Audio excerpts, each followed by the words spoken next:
الحمد لله والصلاة والسلام على رسول الله. أعوذ بالله من الشيطان الرجيم. بسم الله الرحمن الرحيم. وأذن في الناس بالحج يأتوك رجالا وعلى كل ضامر يأتين من كل فج عميق. In the name of God, the compassionate, the merciful, and make a proclamation to the people to come to you for Hajj from far and near, on foot and on lean camels. Dear brothers and sisters, Assalamu alaikum wa rahmatullahi wa barakatuh.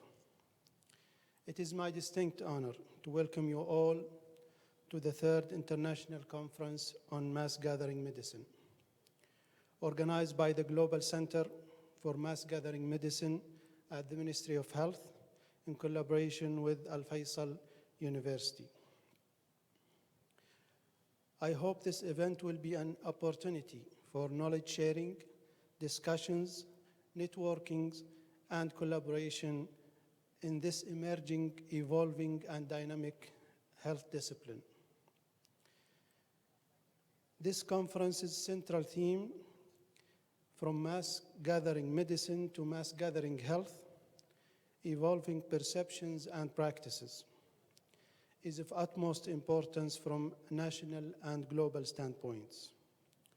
There are always challenges along the way, but what is of significance is how we continuously devise creative methods and means to beat the odds and move ahead, and to set new milestones in this emerging scientific discipline we now refer as mass gathering health. I seriously hope that this conference will yield the outcomes intended for it, and we are looking forward to contribute to the future of mass gathering health as a discipline. I wish you all a successful conference, and I look forward to working closely with you over the next few days. Today we have two sessions. The first session will start now, and it will be chaired by Dr. Khalid Gattan. And the second session will be after 1 hour and 20 minutes, after a 15 minutes break. So today you will not have lunch. Probably you had a good breakfast. I hope you did. So, and then the next coming days, we will have the regular way of running out such conferences. Tonight, we will have the formal opening session starting immediately after Maghrib prayer, where His Excellency the Minister and our honorable guest will join us all here. So please, Dr. Khalid.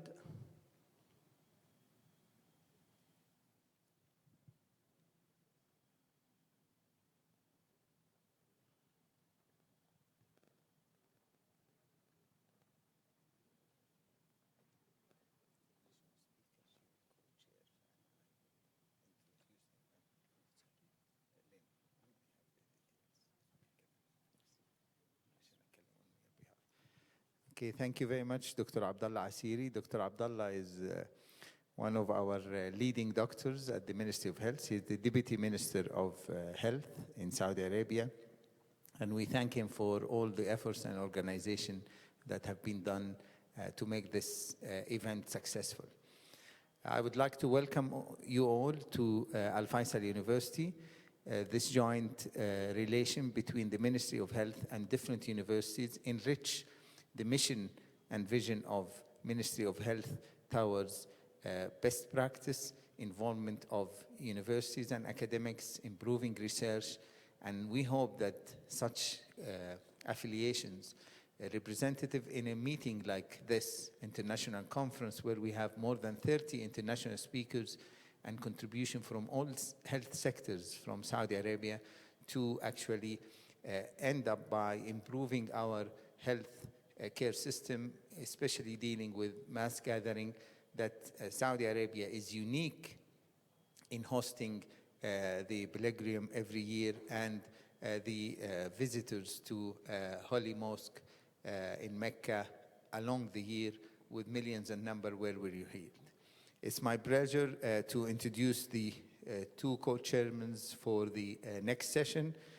We have Professor Lucille Blomberg. She's the Deputy Director of the Epidemiology and Medical Consultant Center for Emerging and Zoonotic Diseases. She is also in the National Institute of Communicable Disease in South Africa. So she is co-chairing with this. I'd like also to introduce Professor Lin. She's the Director of Academic Program at Partner Health International. She's a professor and a faculty member at the Harvard Medical School and University of Massachusetts Medical School. Professor Lin, also a founder of so many medical schools and institutes, among which is Al Faisal University and Lebanese American University, whom she served as a dean there. And she's also the founder of our master program in public health, which have a track in mass gathering. So without delay, we will start the session. I'll bring you the phone.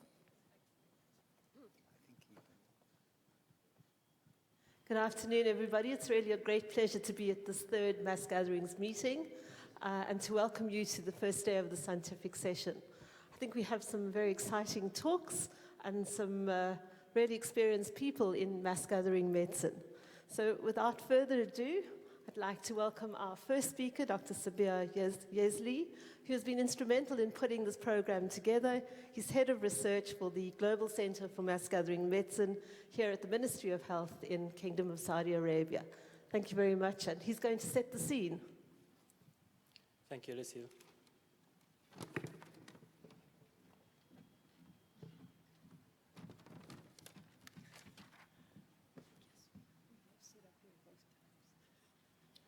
So, good morning, everybody.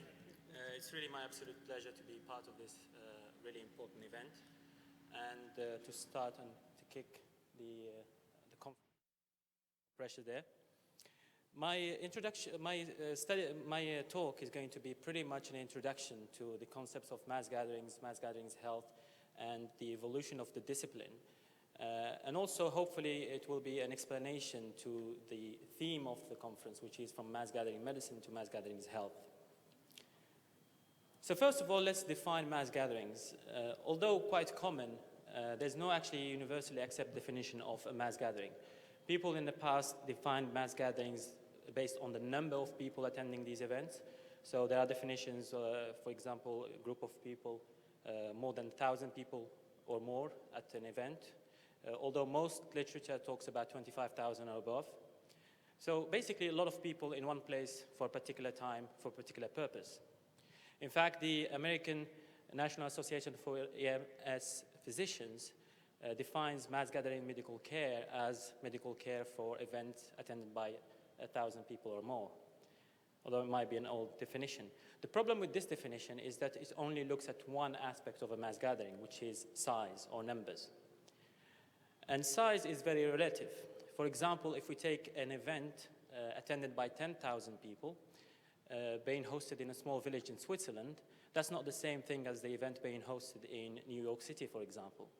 The resources going into the planning, management of the mass gathering, as well as the impact of the event on the community and on the host resources are not the same in the two examples. Give you another example why numbers are not a good definition for mass gatherings. Airports, for example, they deal sometimes with hundreds of thousands of people a day, relatively with no issues. So there had to be more to this definition than just numbers. Urban suggested introducing the concept of delayed response to emergencies as part of the definition of mass gathering, so it's not just numbers. This is a better definition because it's not only talking about numbers, but it's still restrictive. It's talking from the point of view of emergency response in a way. So I believe the best definition we have so far of a mass gathering is that of the WHO, which defines these events as occasions, whether spontaneous or planned, that attract sufficient number of people to strain the planning and response resources of the host. The host could be a community, a city, or a country. So this definition is a lot better because now we're not talking just about numbers, but the ability to cope is part of the definition, which is very important. Is this a perfect definition? I don't know, maybe, maybe not. But there are still some events that we're not sure whether they are mass gatherings or not. And I give you an example from the kingdom. The Umrah, many people, including myself, consider it a mass gathering. Not just because of numbers, and definitely the numbers are there. If you look at the Umrah numbers, they're increasing significantly over the years. They're reaching about 6 million from outside the kingdom in recent years. But also because I believe it does stress the system. It does have an impact on the resources of the host. Some, on the other hand, might argue that the Umrah nowadays is pretty much all year round, and therefore the kingdom is set and can deal with it without any stretching of the resources. I believe whichever side of the argument you're on at the moment, looking at the future of Umrah as an event along the lines of the Saudi 2030 vision, which expects 30 million Umrah visitors by 2030, it will be difficult not to consider Umrah as a mass gathering and an important mass gathering at that. To put these numbers into context, the KSA population itself by 2030 is expected to be about 39 million. So in a way, it's more like a kingdom hosting another kingdom in what is essentially one city or two cities. But beyond the definition, mass gatherings can be divided into spontaneous mass gatherings, for example, refugee camps or the funeral of a public figure, or planned mass gatherings. And these mass gatherings are planned in advance, sometimes well in advance, even years in advance. And they can be either one-off events, for example, a royal wedding, or events that are recurrent either in the same place, like the Hajj, or in different areas or different locations, for example, the World Cup. They can also be divided in terms of themes. So we have sporting events, the World Cup, the Olympics, Super Bowl in the US, religious mass gatherings, for example, the Hajj, the Pope Mass, the Kamala Festival in India. We have also cultural events. These include, for example, concerts, fairs, and festivals. Political events, protests, rallies, inaugurations of the President of the United States, for example. And others, for example, some conferences are considered mass gatherings. And as I mentioned earlier, refugee camps can be also considered as mass gatherings. Now, mass gatherings come with a number of challenges. Many of them are related to health. So, for example, they do put pressure on health systems, which must run pretty much at surge capacity for the duration of the mass gathering. A lot of the time, they are under intense media scrutiny as well. In addition, they do require intersectoral approach in terms of risk mitigation and coordination and collaboration between stakeholders across multiple disciplines, across multiple agencies, across ministries, which is very challenging because a lot of the times these ministries, agencies, and sectors, probably they've never worked together before a mass gathering. So getting them all to work together is in itself a big challenge. As far as health is concerned as well, they do introduce health risks. And these can be different health risks, communicable diseases, for example, including immersion and re-immersion infections. And an example of this is the Hajj during the Zika or Ebola or MERS-CoV times. Non-communicable diseases, illnesses related to environment and the weather, for example, heat-related illnesses, as well as other health issues, for example, injuries, traumas, and even deliberate acts against the mass gathering. So that's another health risk and security risk as well. However, we shouldn't look at mass gatherings just as problems and challenges. They are also big opportunities. They are big opportunities for example, health legacy.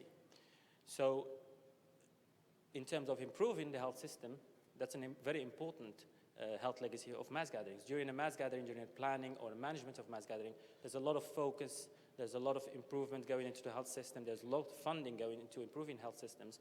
And at the end of the mass gathering, the health system is still there. And therefore, that's a very important legacy. They also enhance the collaboration and synergy between stakeholders nationally and internationally. As I mentioned, getting people to work together is quite difficult. And if they did it for a mass gathering, that's a good legacy. And they're also a big opportunity for strengthening and improving global health security as well.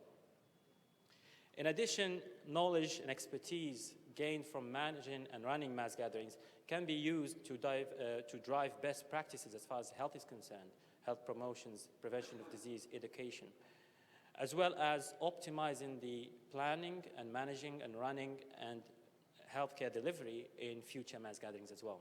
So there is challenges and there are opportunities. If we move to mass gatherings health as a discipline and the evolution of this discipline, this new emerging discipline, we need to put some definitions first. Medicine usually is seen as a science of practice of diagnosing, treating, preventing illnesses, diseases, and injury. Emergency medicine is part of medicine, and it's more involved in scheduled patients and patients who need or require immediate medical care.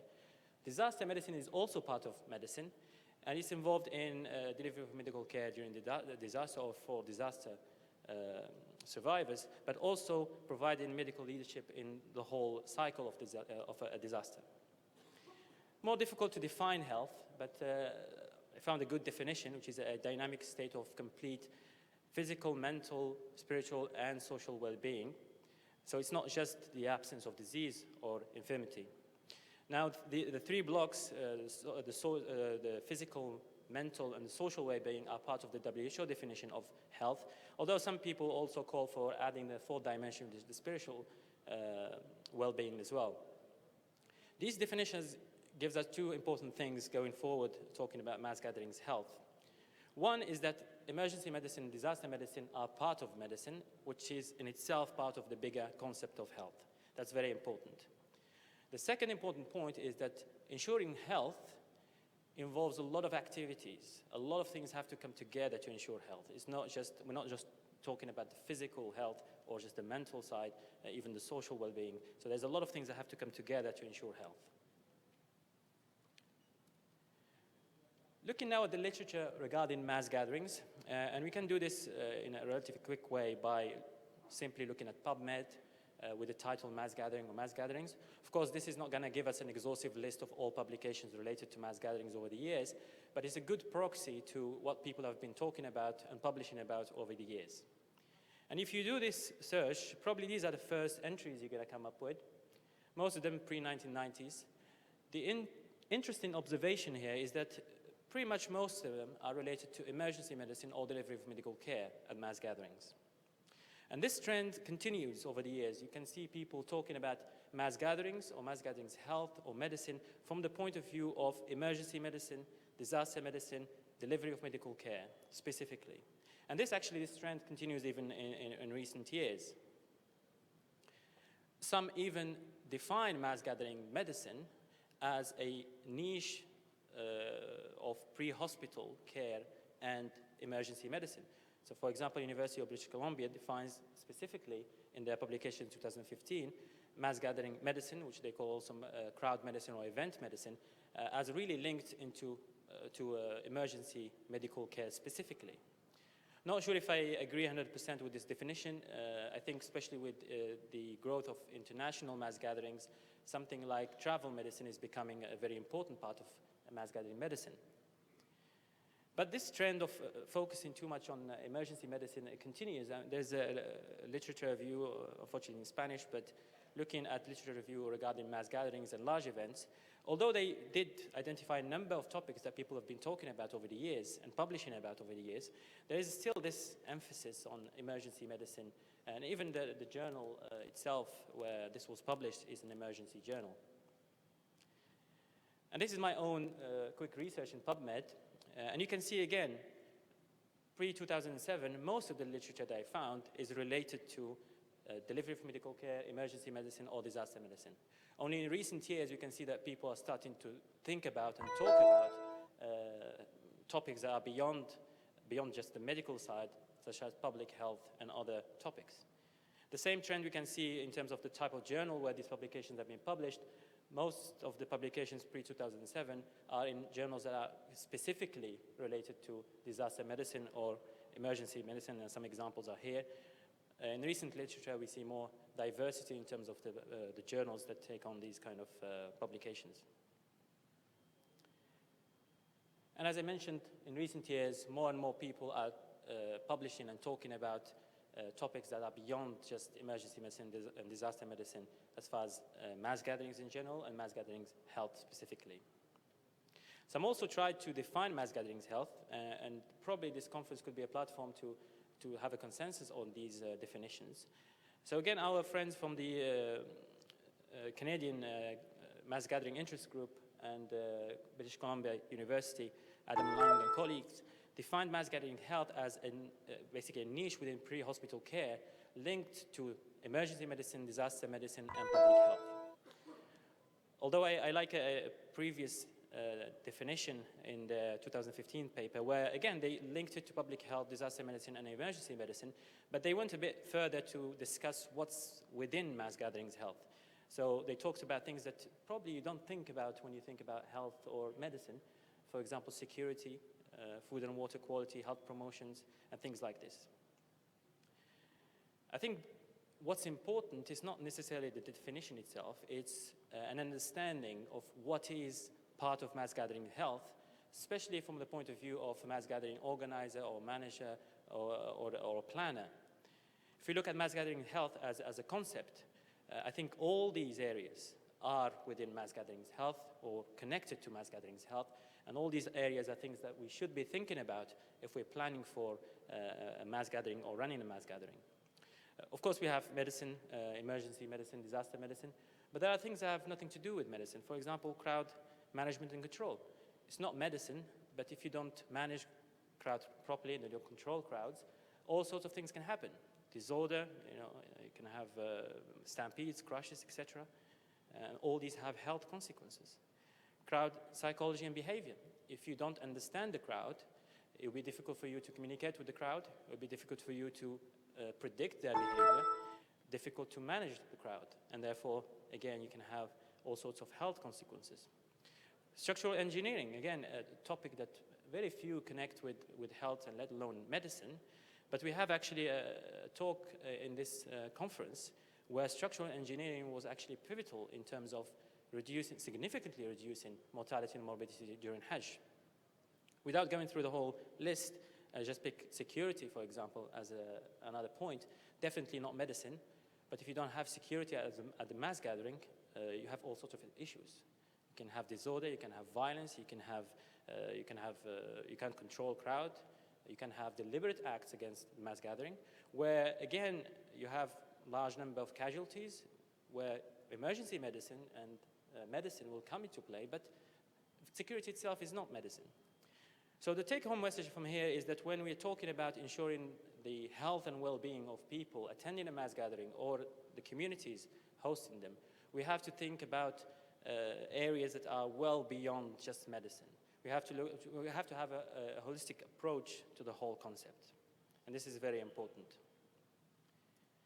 If we go quickly now to the evolution of mass gatherings health as a discipline or emerging discipline, I think the inception started in 2010 at the first International Conference on Mass Gathering Medicine that was hosted in Jeddah in collaboration with the Lancet Infectious Diseases and the MOH, where the Jeddah Declaration was adopted, which basically outlined the proposal for the formalization of this new discipline, mass gatherings health, which gained both regional and international endorsements afterwards.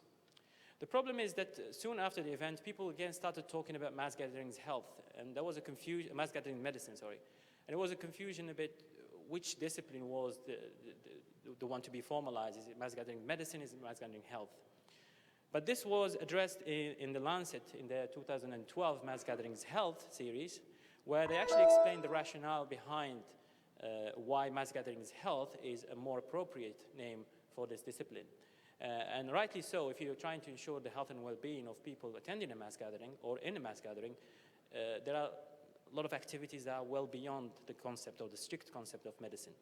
So we should be thinking about mass gatherings health. And they actually also emphasized the fact that the Jeddah Declaration was to formalize mass gatherings health as a new emerging discipline. And if you look at the literature, in recent years, people are talking more and more about mass gatherings health as well as mass gatherings medicine, which is a very good thing. But as a new discipline, there's a number of things that we need to do, or this discipline needs to grow and go forward. One is we need more understanding of the discipline. We need more knowledge about mass gatherings health, and that can come through research in mass gatherings health. And there have been a number of calls for research in mass gatherings or different mass gatherings or mass gatherings health.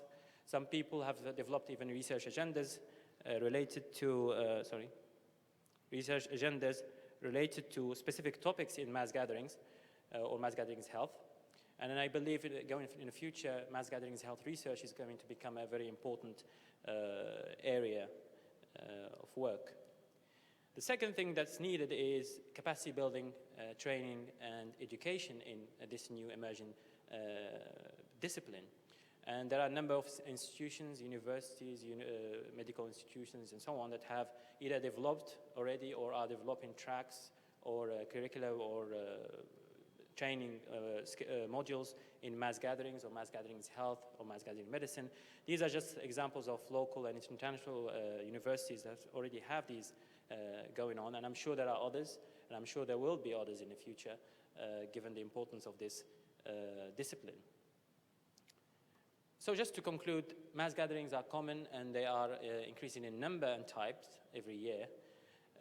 They do come with challenges that we have to face and opportunities that we have to capitalize on. Mass gatherings health as a discipline is a new, emerging, and rapidly evolving discipline that needs attention, and that by trying to understand it more, trying to gain more knowledge in this area, by identifying, first of all, key knowledge gaps in mass gatherings health, addressing these gaps by research, and also we need more capacity building and education and training in this new emerging field to advance the field further. But also, this is very important in countries, for example, as the Kingdom, where there are mass gatherings all the time, where the number also of people expected to come to these mass gatherings is going to significantly increase in the next few years. So this is really an important area of science, and thank you very much for your attention, and happy to answer any questions at the end of the session. Thank you.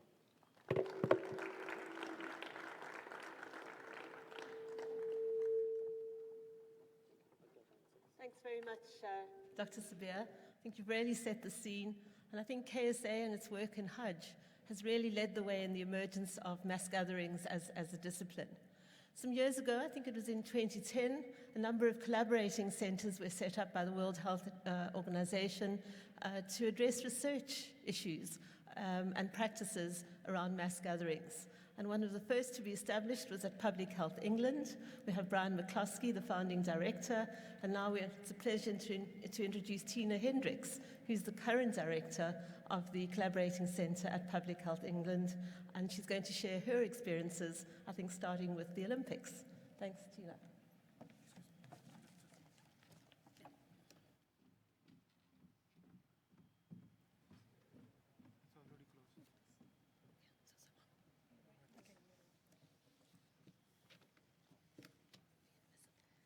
Good morning. Thank you very much for inviting me. It's a real privilege to come and talk at this conference. And I'm just going to test my ability to use technology. Brilliant. Thank you. As Lucille kindly introduced me, I'm the current director for the Public Health England WHO Collaborating Centre for Mass Gatherings and Global Health Security. That's a slight promotion from what's in the agenda, so that's a recent taking over responsibility from Brian. I've been involved in planning for mass gatherings in the public health planning for nearly 10 years now. So starting with doing the planning for London 2012, naively walked around the corner and said to Brian, do you want a little bit of support on this? And then lost 4 years of my life doing that work, but it was the best thing I've ever done. It was an amazing experience. We're now very lucky as a collaborating centre to be able to work globally with partners, other hosts of big events, doing some training. We were incredibly lucky and were invited here to do some training for those working in the Hajj last year, and spent 10 days with an incredible group of people working through the different elements of doing the health training and work. So I'm going to just give a very brief overview of doing the public health planning for mass gatherings based on the key considerations document that Dr. Saber mentioned, but just very, very short, very kind of high level, because most of what I'm going to mention, you've got some really good presentations of the real experts in these areas later on this week. So I will leave it to them to share their expertise. Just a little bit of background, some of which Dr. Saba mentioned, but about why planning for mass gatherings is so important. It's about the mass gathering difference. What we always say is that you do what you always do well, but you do it with an additionality of the political, the reputational, the speed in which you have to act in. So we'll talk through some of that, some of the planning principles. One of the key things that we advocate for as the Collaborating Centre is around the learning from others, sharing the experience, sharing the expertise that you've all got. And so initiatives like this conference are a really good opportunity to learn from your colleagues and the networks that are here. So take the opportunity to talk to people and ask questions and share that. One of the areas that we're very, very keen on is about the legacy and evaluation.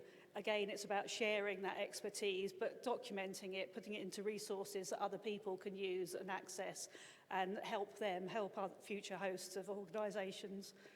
And also about developing some supporting resources to support that activity. So just a little bit of a revision from what was already said about the contextual pressures of holding a mass gathering. So the world we live in is one in which things move so quickly that anything that happens at an event that you're involved in will go global very quickly. So it's around how quickly things will spread, the kind of like speed of air travel. You saw some of this during the SARS events, and that's triggered a lot of additional activity about mapping how people travel and where the hubs are and how quickly infectious diseases in particular can travel. A lot of the events have high-profile sponsorship. They're very, very protective of that sponsorship. So if there's something going on for the Olympics or FIFA, you have to work very, very, very closely with that organisation to ensure that any activity you're doing meets their needs and isn't going to do damage to that event and their reputation. Got media, they're there all the time. There's also social media now, which means that people will tweet if there's an issue or a problem. They share that knowledge and experience, often before you know what's happening. So we've had experiences in London 2012 where we learnt about a potential infectious disease from one of the teams because somebody had put it on Twitter and shared it that way. So we then had to go and follow up and do the investigation. That's the world we live in, and so kind of like being aware of that and how quickly you need to be able to respond to that. Mass gatherings also fit under the broader health security context about the deliberate events that's potentially a target because of the high profile, high level of it, how quickly things spread. One of the activities that we're very involved in at the moment is using mass gatherings to support countries enhance their international health regulations and activities. So again, improving the country's preparedness for things happening anyway, not just for during the mass gathering, but after that. So it's a kind of sustained legacy for the event. So on the public health, so some of the additional risks, we have kind of weather-related problems. We know that you're doing a lot of planning on heat-related issues for the Hajj because it's moving into the hotter summer period. It's one of the key issues and concerns. For London 2012, because it's London, we had both hot and cold planning and preparedness because we never quite know what we're going to get in London. Trauma, crowd management, I know there's some really good speakers talking about that later on, about how you manage that. If there is an incident, how do you manage your crowd control and deal with the traumas when you've got that number of people potentially accessing your health systems? About the introduction and dissemination of non-endemic diseases, so what might be imported into your country, what your visitors and those involved in the mass gathering might be involved in, and also the epidemic-prone diseases, that kind of more rapid transmission because of the sheer numbers of people you have involved in the event and their travel activities. And also modern-day problem about the deliberate release of CBRN substances and the planning preparedness you have to do to, in the unlikely event, but high risk or high impact event if it does happen, if there is a deliberate event. And so about how we do the control measures, about integrating surveillance, how do we get that data and information through, talked about the international spread and how quickly that can happen, And about the mobile population, if something happens at your mass gathering, people go back home, how are you going to do that contact tracing? How are you going to get in contact with that country? How are you going to follow that up and review that and control that? So just briefly on the planning principles, this was mentioned earlier by Dr. Saba about the public health planning for mass gatherings, the key considerations 2015. This was an update of a document that got put together in 2008 where a group of experts, quite a few are still in the room now, got together and put together a document around planning and what needed to be considered and the key areas for people to be thinking about. We took the opportunity to update that in 2015 because of the increase in interest, the increasing network of people who are doing this, the research, the documentation of everything going on. And Public Health England were key in developing this document on behalf of WHO. And it's now become, hopefully, one of the key documents that people go to as guidance and the principles behind that. We're in the process of putting together some training resources on the back of that, and we do some specialist experts training course and scenarios and exercises to test the training and planning that we're putting in place. So 3 key planning steps that we advocate in that document. One is the risk assessment. What might happen? How likely is it to happen? That will inform all your planning steps and all your response steps. You need to think about the likelihood and what might happen, and then that base all your activities around that. It's around kind of like your surveillance. How will you know when it happens? So are your surveillance systems good enough? Will they give you the right information you need to have? Are they quick enough? Do you need to kind of like do more regular, more routine reporting? And then the response. What will you do when it happens? And that's looking at the things, the day-to-day activity, because people will be more interested in what happens all the time when you're hosting an event, but also kind of like escalating up to an emergency response and how you would trigger that response and do things. But most of the things are planned. Most mass gatherings are planned in one way or another, even if it's quite short term for, say, Nelson Mandela's funeral, there's some planning involved. So it's an event, not an emergency. And one of the reasons why we're very strong on that is because when something, or if something does happen, you want to have your emergency response sitting there that you can deploy. They're not already being pulled into the day-to-day activity. So they're a surge capacity, they're an additional response capacity. Need to keep business as usual. You need to do all the things you normally do. So you can't have it affect your health service. You can't stop people's operations just because you've got an event happening. And always expect the unexpected.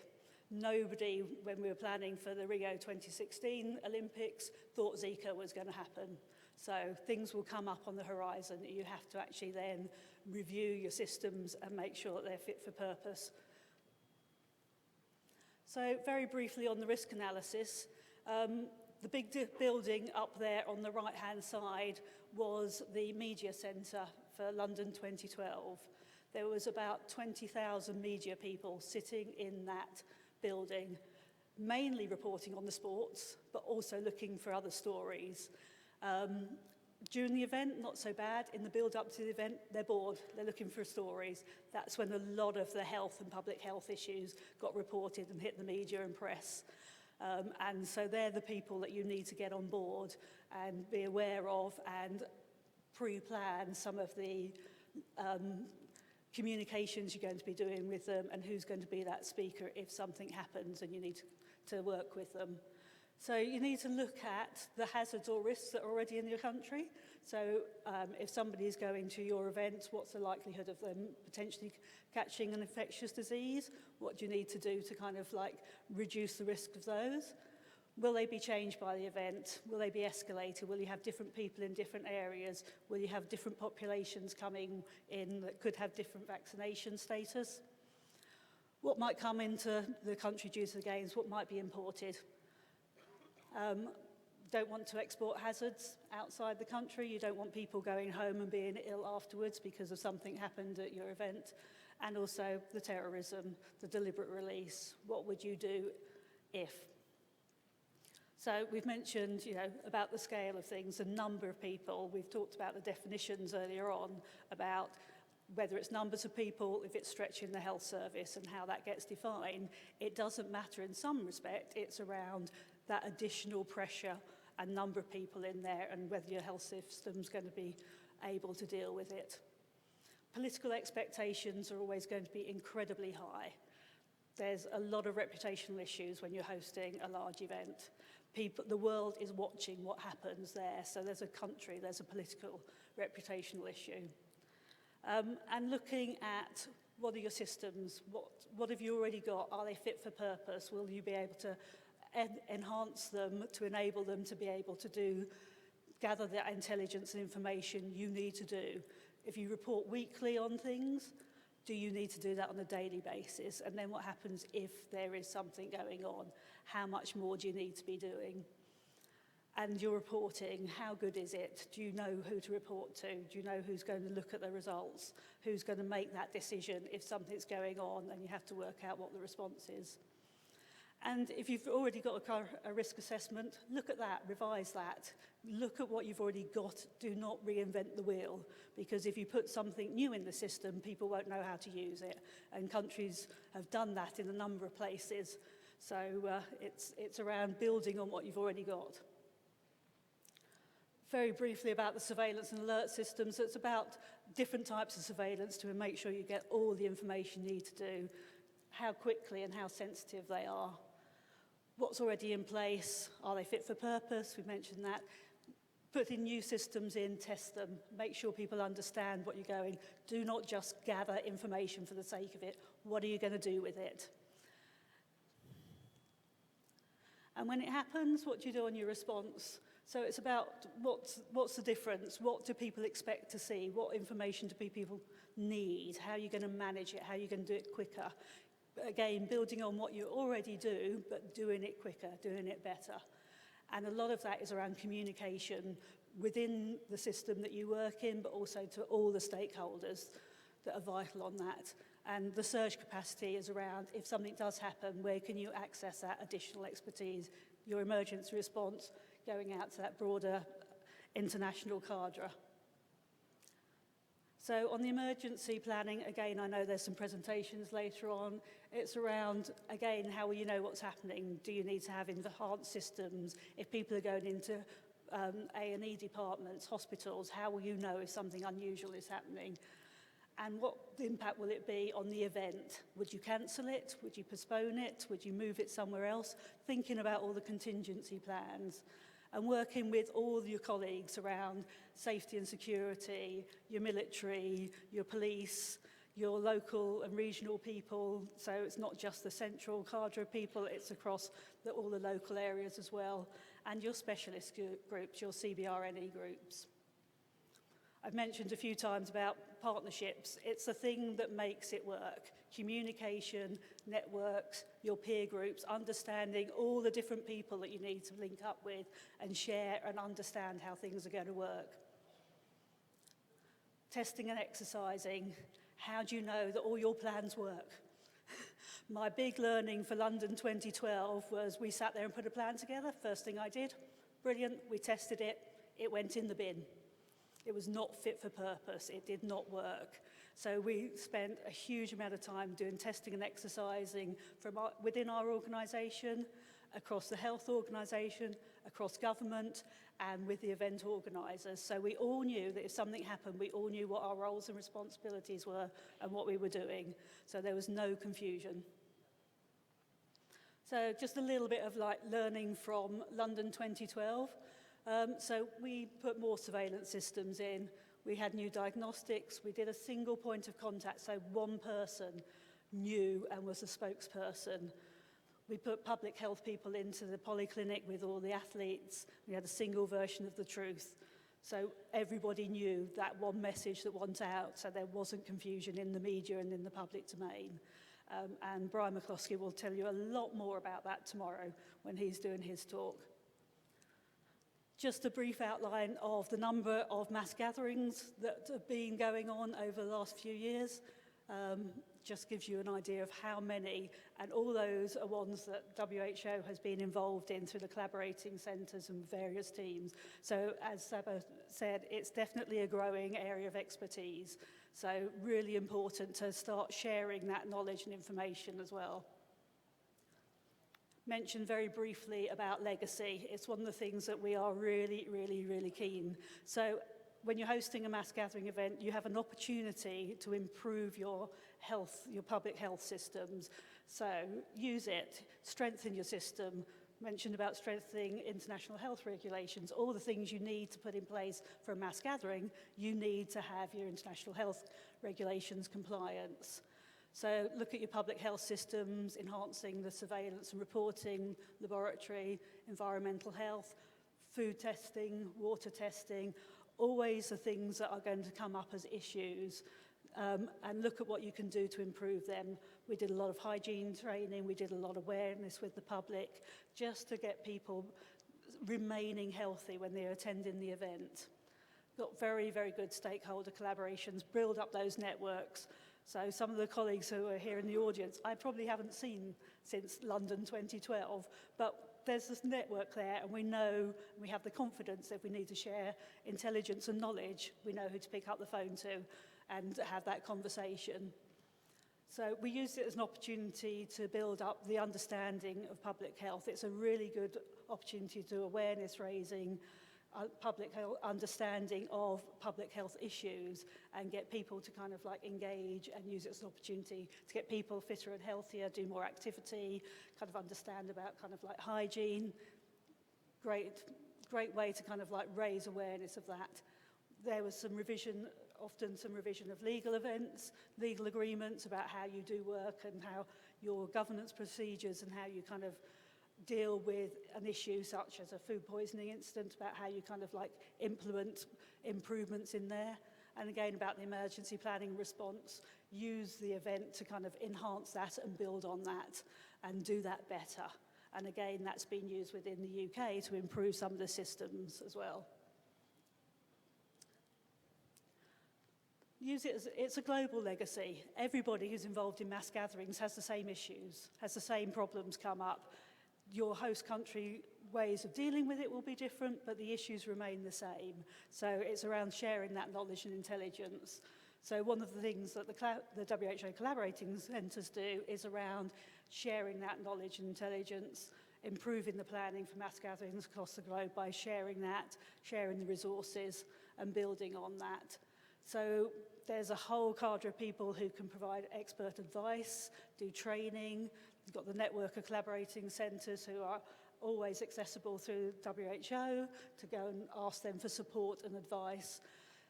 Quite often run observer programs where big events invite people in to see how they've been doing that so other people can come in and learn.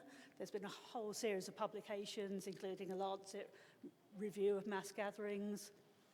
Testing and exercising tools, again, how important that is. And again, there's a resource there of sharing what other people have done that can be adapted for other countries. And that toolkit and training and guidance. So building that kind of, that resource that is there. So briefly on the key considerations too, it was published in 2015. So we're now looking at how we're going to revise that and where it's going to sit in the future, but also building on it, making it web-based, building those e-learning case studies, the testing and exercising, looking at different contexts, and just kind of like building, again, that expertise and knowledge base. That's just the WHO collaborating centres and the network that's there. And then some reference documents. Hopefully these resources will be available after the event so people can have a look at these as well. Thank you very much.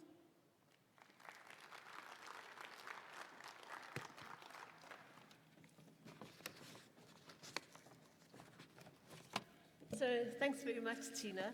If you're organising a mass gathering, you want Tina on speed dial. She's had all the experiences.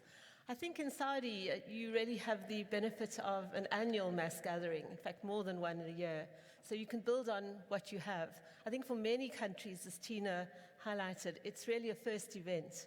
And it's a scary one, but there are many resources, many experiences that one can tap into, and this is very important to recognize. Having a mass gathering in a low-resource country is particularly challenging. The resources are less. The IHR is perhaps less well developed, but very important. So I think it's a great pleasure for me to introduce a speaker who holds the subject very dear to his heart. It's Professor Andy Stigakis. He's the director of the Collaborating Center based in Seattle in the United States, and he's the director of the Global Medicine program there.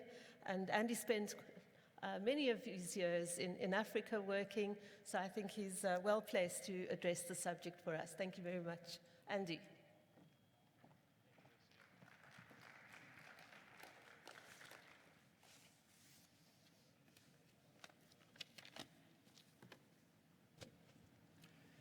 Thank you very much. It's an honor and a privilege to be here with you.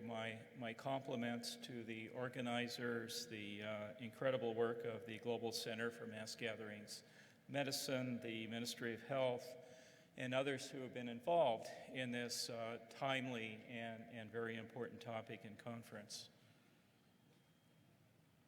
Let's see how this is going to work here.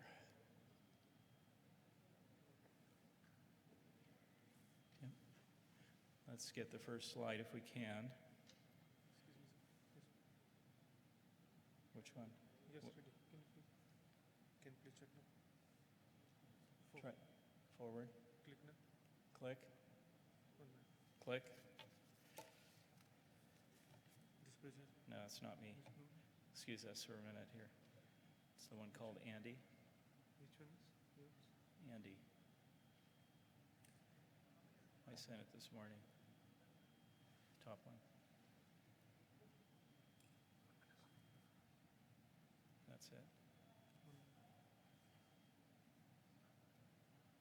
Is this how you? This is for the whole. Okay, forward. Wonderful. So I traveled 7,389 miles, and Washington State, as you can see, is circled here. The city of Seattle is where I'm from, and we're a hub for high technology, making airplanes, well known for our coffee, etc. The University of Washington, it's a state university of about 46,000 students. We're highly ranked globally for our productivity and our quality, as well as all of our health sciences schools, medicine, public health, nursing, pharmacy, dentistry, social work, all rank among the top 10 in the nation. And we have close to 300, if not more, specialized centers, including our WHO Collaborating Center on Mass Gatherings Public Health. So notice, Saber, the word health is there. And our focus is on training, tools, and resource development for mass gatherings, especially in lower resource settings. I've taken the liberty of changing the word from low resource to lower resource settings. Additionally, we focus a lot on planning for the need and the delivery of countermeasures such as drugs, vaccines, and mass dispensing, which are integral to maintaining health during mass gathering events. We also focus on public health emergency communications, and because we focus a lot of our attention in research and dissemination of research findings, we focus on operational research guidance as well. These are some of our products, and my engagement in mass gathering health goes back to the Athens, Greece Olympics of 2004. And from that experience, a first of its kind publication came out, which was Mass Gatherings and Public Health. That set us on a path to focus a greater amount of our attention on the provision of training and resources and tools for mass gatherings, including a online module that is accessible to anybody worldwide called Mass Gatherings, Are You Prepared? And these are just a few of our publications that have come out of our program there. So what are the challenges when we think of mass gatherings in lower resource settings? Well, they're several-fold. I decided to focus on the four you see here. Lower resource settings may not have the surveillance necessary and the response systems necessary in order to address the public health considerations in those settings. Additionally, when standing up for a mass gathering in a lower resource setting, there are constraints with the capacity to scale up, whether one is talking about scaling up hospital services, ambulatory care services, ambulances, and the like. There are limitations in, particularly in those lower income settings or lower resource settings where health systems might be a bit more fragile. There's also limited access to resources for planning and risk mitigation, perhaps less communication amongst the stakeholders that are involved in the planning for and the delivery of mass gatherings, and then finally, differences in burden of disease and risk factors between mass gatherings held in lower resource settings versus those elsewhere. So these are the challenges. What is the need? Well, the need is that mass gatherings are increasingly being held in low and middle income countries and in remote settings in higher income countries. Additionally, there is a lack of a sufficient number of validated preparedness planning tools and guidance documents applicable to lower resource settings. Most planning resources focus on mass gatherings held in settings with a greater amount of assets available, even though there's utility in those documents, the question still arises, well, how well are they tailored to mass gatherings held in lower resource settings? So we proceeded to conduct a systematic review of the literature to answer some basic questions. The first one was to characterize health risks that emerge during mass gathering events held in lower resource settings. The second of which is to help identify those strategies that were recommended by published reports, either proposed or actually adopted to inform planning considerations and to help develop effective strategies. Just a comment or two on what is a systematic review. It's more than a literature review. It's a collection and a critical analysis of multiple papers using a structured approach intended to answer questions, specific questions, set out ahead of time and analyzed. Our methods included reviewing the available literature through a variety of search engines, including PubMed, Embase, and others. We did our initial review in 2015, and we augmented that earlier this year with an additional review of PubMed. The systematic review itself was conducted in accordance with PRISMA guidelines, which are a standard for the conduct of systematic reviews. Now, I had a very busy slide initially, but we have identified 34 different search terms related to the term mass gatherings. We also added that to the search terms that were related to low resource or lower resource settings, including listing all the countries accordingly, or the term developing countries. And then so that we didn't overlook any papers, we added the term Kumbamela that I'll refer to in a little bit. And then for the interest of gaining a greater understanding of the mass gathering planning considerations in a high-income country, we added the search terms Hajj and Umrah to our systematic review. The methods included reviewing the citations themselves, screening by title and abstract. Two authors independently screened the full-text articles for exclusion, and then we used a standardized abstraction tool as well as entered everything into a database. Our inclusion criteria, we restricted ourselves to English language, the papers needed to address at least one mass gathering, describing planning for, providing, or lessons learned from medical care or public health in a mass gathering, as well as, with the exception again of the additional literature from Saudi Arabia, the balance of the papers were from low resource settings. This is an illustration of the various steps undertaken during a systematic review in accordance with what's called the PRISMA flowchart, beginning with searching the databases where articles reside, and then proceeding with the exclusion and identifying the full-text articles that met the eligibility criteria, and then proceeding with the actual analysis, qualitative analysis of the articles that met the criteria.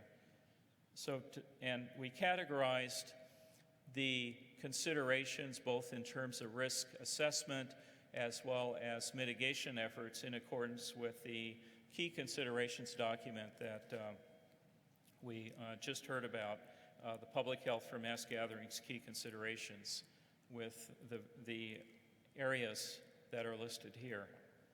So what did we find? Well, we started off with over 2,000 citation records identified, but after removal of duplications and review of titles, only 156 of those abstracts ended up having some substance related to the topic that were reviewed.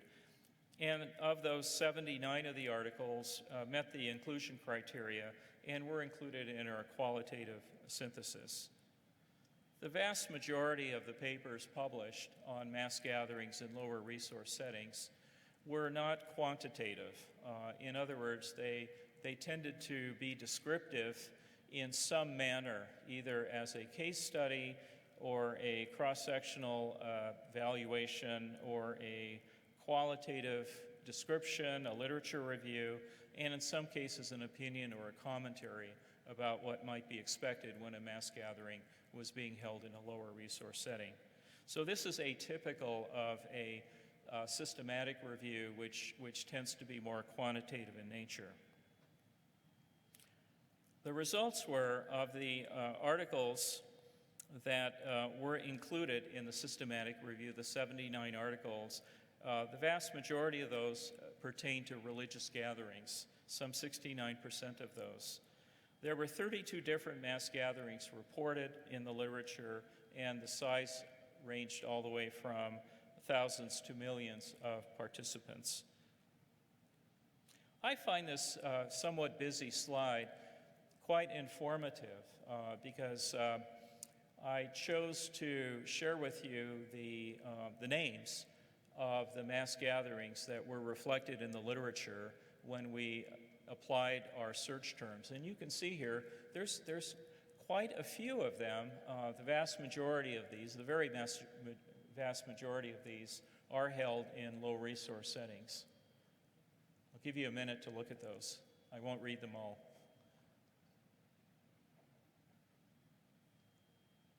Now, to help better understand what are the most commonly reported mass gatherings in the literature, in the peer-reviewed literature, they pertain to events held in India, Holi and Kumbh Mela, the latter of which attracts tens of millions of people, the 2010 FIFA World Cup that has been well described by Lucille's team in South Africa, as well, again, the productivity of the group here at the Collaborating Center has contributed considerably to the literature on planning for and responding to and risk mitigation as it relates to mass gatherings. So collectively, what did we find with respect to risks? Well, the primary risks of concern were infectious diseases, stampedes, and foodborne and vector-borne illnesses. Additionally, one of the other thematic areas, the themes that cut across many of the publications on mass gatherings in lower resource settings, were difficulties in command and control and in communication. These tended to be commonplace across the literature, regardless of where the mass gatherings were held. However, there were few systematic descriptions, and I emphasize the word systematic descriptions, of risk analysis, surveillance, and mitigation efforts. Now, as a reminder, risk assessment pertains to what might happen and how likely is it to happen, bringing up questions like what are the existing health risks, what health risks may be imported during the mass gatherings, what might be exported following the mass gatherings, and are there any other particular risks of concern. The illustrative risk assessment concerns reported in the mass gathering literature pertaining to lower resource settings tended to be infectious diseases, human stampedes, environmental exposures, zoonotic diseases, and non-communicable diseases. Here's just one quotation from one of the papers. Risks are exacerbated during mass gatherings for airborne, droplet, and body fluid-related transmission due to absence of social distancing, increased susceptibility due to stress, lack of sleep, changing nutritional factors during peak events, as well as disruptions in medications among those with chronic diseases. Just as an example of the richness of information in some of the published reports on mass gatherings. We also wanted to learn about what were the articles recommending or conducting in terms of strategies to mitigate risks. Well, they included recommending or implementing public health surveillance during and after mass gatherings, vaccinations prior to travel and other medical countermeasures, improving of laboratory resources, environmental health measures, and strengthening awareness and communication, as well as vector control. And these are selected ones, but once again, the articles themselves varied with respect to the quantity and the quality of information that they contained. So in summary, mass gatherings held in lower resource settings do pose specific public health challenges, including weak surveillance and health systems. There was considerable variation in the published reports from mass gatherings. Reflecting on this a bit, it seems that a more systematic approach is needed when publishing on mass gathering events in order to better inform planning resources and safe and healthy mass gatherings in the future. So I leave you with pictures of our team there at the Collaborating Center for Mass Gatherings Public Health. And with that, I wish you thanks. And these are some websites where all of our material is resided. Thank you very much.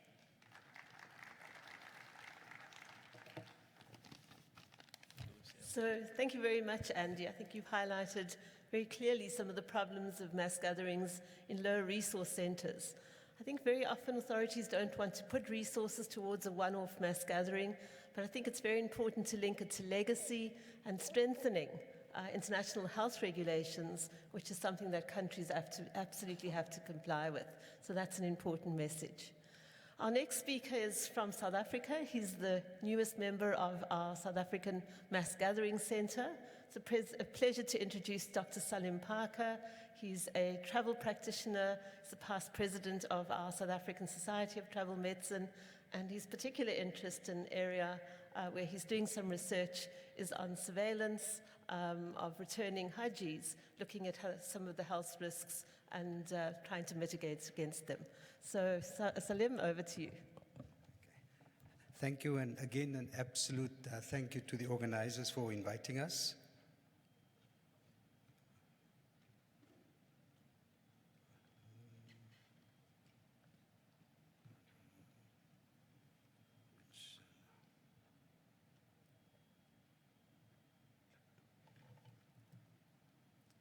That's it. This one? Yes. Sorry.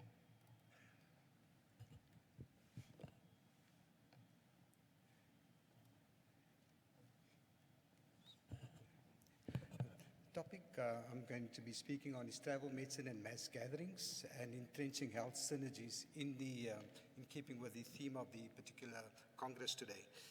And I want to start off firstly with a brief overview, and then I'll go through a few other aspects of the topic as such.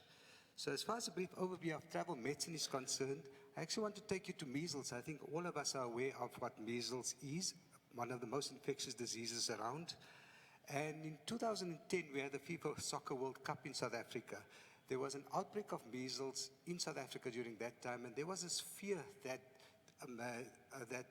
attendees would actually contract measles and take it back to their countries of origin. And this fear was realized initially, we thought, by a journalist of all people actually contracting measles. However, on genotyping the type of measles he had, we found that he contracted measles in Europe and not in South Africa. The other aspects also happened. There was a couple of Australians who were not vaccinated who actually picked up the South African genotype of measles and took it back to their countries of origin. A more intriguing story happened now recently in 2015 where two cancer patients in a hospital in Cape Town itself, my city, contracted measles. And when the genotyping was done, an intriguing sequence of events followed, in that an oncologist who was not actually treating them at the hospital went to Europe for a conference, passed through Munich airport where a particular worker there was known to have had measles, and on genotyping and doing the analysis, it was found that the same strain of that measles contracted in Munich was most likely carried by the doctor back to South Africa. He developed measles symptoms, but he did not present himself for blood analysis. So what I'm trying to say is that if we look at diseases, yes, we'll find that measles is very prevalent in third world countries, as you can see on this particular map here, but it also is occurring, as you can see on this map, in countries such as Italy, as well as currently in France. So the first take-home message is that travel is not only from first world to third world countries, and diseases obey no boundaries and no restrictions. This is clearly borne out from the spread from Disneyland in 2015. And currently in the United States, most cases of measles is actually travel-related. This is just a brief description and analysis of how much air traffic there is currently throughout the world. And you'll see most of the traffic is actually in the Northern Hemisphere, because that's where most of the population live currently. And in 2016, it is estimated that there were 3.7 billion air travelers, and this year it's considered to be over 4 billion, of whom 1.5 billion would cross international boundaries, moving from one country to another. We know that flights are increasing in duration up to 18 hours, and the distance is increasing up to 15,000 kilometers is currently being covered in a single flight. Airbus 380 can carry up to 853 passengers, and maybe we should re-look at the definition of a mass gathering, in that the resources will certainly be stretched if even medical eventuality happens on the Airbus 13 kilometers up in the sky. We all know that the projections for air traffic is expected to increase. If there's a relaxation in regulations, it's considered that there will be more than 10 billion people flying by 2035. But if there's, as you can see in the top graph, but if there's an increase in security measures, it will still increase, but slightly more linearly than to about 5 billion by 2035. So when it comes to travel medicine, we just don't look at the person embarking on the travel. We look at planning before he leaves. We look at what can possibly go wrong during the travel, and then we give advice about what to do during the travel as well as after the travel itself. So in effect, what we do is we take epidemiological data and we do a risk assessment, advising the traveler about what to do to reduce the risk and other eventualities by talking about immunizations, talking about chemoprophylaxis, for example, against malaria, as well as looking at self-treatment for eventualities such as traveler's diarrhea, the three pillars of travel medicine. In effect, like I've mentioned, travel medicine is risk management, where we look at this person undertaking this particular trip during this particular time to this particular destination. But it's not only humans who are traveling, because with them travels pathogens. And if we look at the 2009 pandemic, the H1N1, and I'm sure quite a number of you have seen this already, if we look at the aircraft routes out of Mexico, we can see that most of them go from Mexico to North America, to Europe, as well as Australasia and Japan. Now, if we have to follow the spread of H1N1 in 2009, starting in April 2009, we'll clearly see that the spread of the disease was along the routes of aircraft travel to North America, to Europe, to Australasia, and then to the Far East. And if we had to introduce screening during and travel restrictions during that time, if we had to decrease the number of air traffic from Mexico by 40%, does anyone want to hazard a guess by what rate it would have slowed the spread of the disease? Only 2 days.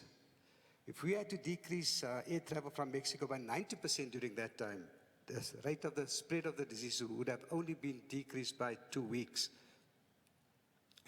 If we look at another aspect of medical problems seen during in-flight, in other words, this is now after undertaking the journey, we'll find that 65% of in-flight medical issues or medical emergencies were caused by exacerbation of pre-existing medical problems, and very few, under 30%, were by new medical problems. Of note was that none of these particular patients had a pre-travel consultation. Conversely, another study has found that those who have a pre-travel consultation, in that particular study, no one had an in-flight medical emergency, clearly showing the value of a pre-travel consultation. I want to quickly talk about DVTs, deep vein thrombosis, and the concept of VTE, venous thromboembolism. Now, DVT plus the pulmonary embolism is, as a group, is categorized as the VTE. And just to put it in perspective, we in the UK take all breast cancer deaths, add up all prostate cancer deaths, add motor vehicle fatalities and HIV deaths, and for good measure, double that total. That number would still be less than the number of people who pass away from pulmonary embolism annually in the UK. So it's an important consideration to take when people are traveling, because it is known that the longer a flight lasts, the higher the incidence of a DVT. And to contextualize it, for every 2 hours, more than 4 hours that a flight lasts, the risk of getting a DVT increases by 26%. How is it associated with mass gatherings? We know that there's prolonged periods of prayer where people sit literally immobilized. This increases the risk of getting a DVT. We also know it's older people who are traveling. We know that the risk of DVTs is higher in an older person. Some special aspects that are often overlooked. I don't know whether anyone has seen this particular mass gathering. It is considered, for example, we see all those vehicles. That was 10,000 vehicles passing one point during one particular evening. This number of buses is 400 buses owned by one company transporting 50 people. This is the annual congregation of the Zion Christian Church in South Africa, where in 2013, the South African government estimated that 9.5 million people went in April for this particular Easter weekend. The more realistic figures are that it's between 3 and 5 million attendees at this particular gathering. Where exactly is it? I think there's a Google pinpoint. It's in the north of South Africa. And most of the congregants come by bus and by car from neighboring countries such as Namibia, Zambia, and so forth. This is another representation of where they come from, and they're all going to Moria, that I've just mentioned now. And the red that I've shown here is an important disease that's endemic in South Africa and in northern South Africa as well as in surrounding countries, and that is malaria. Why I'm mentioning this is, yes, we all have heard of airport malaria, but in South Africa, currently, for example, there's been 6 cases in Pretoria, which is not in malaria area. 6 cases currently, of which 1 person died, and that is due to taxi malaria. Remember, I've mentioned that most of the Moria congregants come via overland transport, and this is how malaria is often transmitted in those particular areas. Again, coming back to a place such as Moria, a lot of the congregants sit for more than 10 hours in a particular bus or in a motor vehicle, and the risk of VTEs in this particular population group is double that of the non-traveling population. When it comes to death during travel, we all know that cardiac causes is the commonest cause of death in those of the age of 55. But non-natural causes, such as going to Moria, is a significant percentage of up to 25% of death in travelers. And there's a lot of different reasons for that. And we have to take into consideration that only 2% of deaths in travelers is due to infections. Infections, however, are preventable by vaccination or other measures that the conference speakers will attend to later. Another neglected topic is that of children, and it is not really known how many children actually attend the Hajj. The estimates I could find was anywhere between 4,000 to 10,000. But children account for 25% of hospitalizations in travelers, even though they only make up 4% of travelers. And motor vehicle accidents, again, is the most commonest cause of death in them, easily preventable by buckling them up. It has to be borne in mind that children get sick and dehydrated more frequently, but they recover more easily if appropriate and timely medication and treatment is instituted. Of course, we have to take into account that malaria and TB is much more severe in children. Another aspect that's often neglected are women who are traveling. And one of the core rites of Hajj, for example, requires ladies to be menstruation free. And what we've found, and we've done a study in South Africa, which is now due for publication, is that a significant percentage of women try to hormonally manipulate their periods. And those who try to manipulate it actually have more problems than those who do not try to manipulate it. We haven't actually investigated the reasons for that, but there's plenty of scope to do further investigations into that. This is my non-academic slide. Yes, those couple on top have not fallen backwards and died trying to take a selfie. The number of selfie deaths is increasing, and I think there's going to be more and more research needed to be done about this. Watch this space. Some travel-related infections that I quickly want to refer to, just to show you that a third of South Africans are over the age of 55 when they travel for Hajj, for example.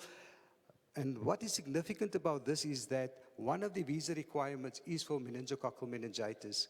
However, in South Africa, only one type of vaccine is available, and that is a conjugate one, which is only licensed for those up to the age of 55.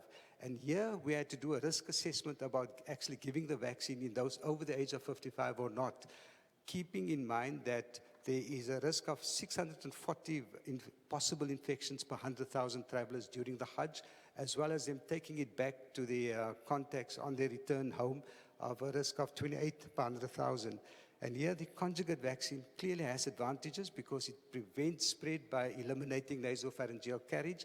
However, it was not licensed and is not licensed in South Africa over the age of 55. What is significant about meningococcal meningitis spread? If you look at the Japan Scout Jamboree in 2015, where there were 34,000 attendees, 3 Scottish Scouts and 1 parent were infected with meningitis, as well as 2 Swedish ones. And what is intriguing is that one of the index patients on a flight from Japan to Germany had a couple seated 1 row behind and opposite them. This particular couple, the lady got invasive meningococcal meningitis, and the husband was found to be a carrier of the same strain as those children actually acquired during the Japanese excursion. We know that certain certain pathogens are acquired during Hajj. In 2013, we did a survey amongst returning South African pilgrims where we found quite a high acquisition rates of influenza viruses on returning. 2015, we did an additional study of pre and post pilgrims, found that 10% of them had pneumococci when they left South Africa, 25% of them returned with pneumococci, clearly showing acquisition. And again, from that cohort, none had influenza viruses when they departed South Africa. 18% of them actually had influenza viruses carrying back with them. So people are returning with pathogens that they acquire in South Africa, in Saudi Arabia during mass gatherings. Again, the Singapore study looking for MERS showed that those suspected possibly to have MERS had pneumonia or they were carrying influenza viruses and they were hospitalized for that and not for MERS. A study of the returning Turkish pilgrims. Again, the commonest cause of hospitalization was community-acquired pneumonia. So we need to look at what's happening to people after the return from Hajj. And what we've done in South Africa with the NICD, the National Institute of Communicable Diseases, in collaboration with the Global Center of Mass Gathering Medicine, is to actually survey South African pilgrims in Saudi Arabia during the Hajj. We're doing this longitudinal study to find out what happens to them a month after Hajj, and this study is currently underway and should be extended to other countries as well. We all know that MERS is a zoonotic disease spread from camels to human beings, but what about the reverse? What about humans actually causing disease in animals? And if you look at the current swine influenza outbreak in USA, Maryland, which we know the interaction was at 3 mass gatherings of at 3 agricultural fairs. As of the 1st of October, there were 37 cases, of which 2 were hospitalized. And this was humans acquiring the disease from swine. But the intriguing part of it is that it is considered that humans transmit far more influenza viruses to swine than the other way around. And in effect, humans are currently actually sowing the seeds of future pandemics by infecting the swine. And just today, a paper was released which showed that H7N9 currently in China is infecting quite a lot of chicken without causing disease and actually breeding and spreading this disease, causing mutations, and the possibility exists of that H7N9 crossing the species barrier and causing pandemics in human beings quite soon.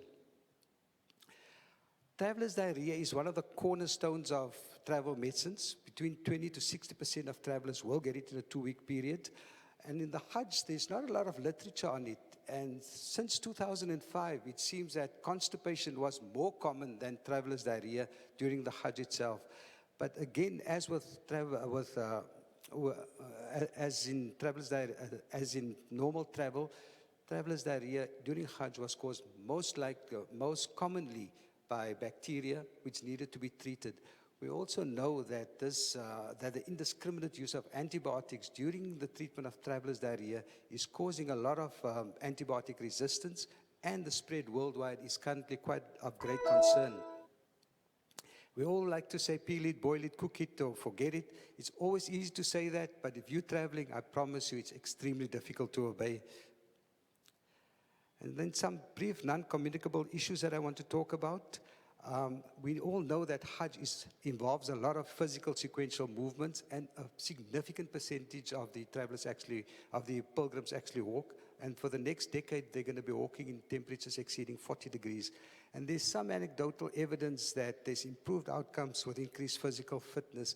And this is an intriguing case that we have to look at, because South Africans, for example, come 6 weeks before Hajj, so they have time to acclimatize. Other countries such as India come about a week or a couple of days before Hajj, where they don't have that acclimatization benefit. And this has never really been looked at yet. Just to show you the amount of walking people do, this is my record for the 5 days of Hajj this year. The first day was 8 kilometers. Next 2 days was about 17 kilometers each. Then 9 kilometers on day 4 and 8.5 kilometers on day 5. And one other aspect that I want to mention is the older traveler with psychological issues. We know that the positive effects of travel, over 90% of Americans feel well after a particular journey. And, but we also know that up to 20% of older Americans actually suffer from anxiety. There's very little literature on anxiety and depression in travelers, but we know that about a quarter of travelers actually suffer from anxiety before they undertake the journey. This has not been looked at yet and needs some further investigations. Now, we always tend to look at the negative aspects of travel, diseases and so forth. So what about the positive effects? I mean, pilgrims, we know from one study, are more conscientious of their religious duties. Women's rights and virtues are more acknowledged. So these are the aspects that have not been looked at. And greater tolerance towards other religions have been shown in this particular study as well. So my final two slides is the appeal for the need for further collaboration and capacity building.